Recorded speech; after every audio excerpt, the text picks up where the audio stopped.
कराची में एक अफसोसनाक वाक़या पेश आया जहां तेज़ रफ्तार सुजुकी पिकअप इमाम बारगाह के बाहर मजलिस में शरीक अज़ादारों पर चढ़ दौड़ी, जिसके नतीजे में कम से कम 18 अफराद ज़ख्मी हो गए, जिनमें ख़वातीन और बच्चे भी शामिल हैं। पुलिस के मुताबिक वाक़या डिफेंस हाउसिंग अथॉरिटी फ़ेज़ 6 में वाक़ मस्जिद इमाम बारगाह बाक़ियतुल्लाह के बाहर पेश आया। इब्तदाई तहकीकात के मुताबिक गाड़ी मुबैना तौर पर ब्रेक फेल होने के बायस बेकाबू हुई और सबा एवेन्यू पर लगे सिक्योरिटी बैरियर्स तोड़ते हुए उस खेमे में जा घुसी जहां अज़ादार मजलिस में शरीक थे।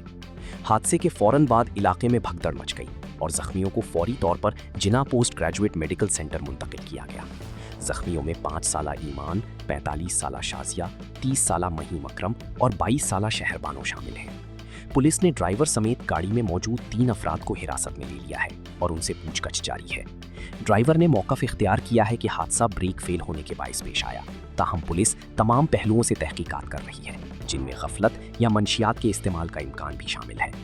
वाक़े के बाद एक गैर मुसद्दक़ा बम की अफवाह भी फैल गई, जिससे मज़ीद खौफ व हिरास पैदा हुआ, ताहम पुलिस ने वाज़ेह किया कि वाक़ई में दहशतगर्दी का कोई अंसर शामिल नहीं।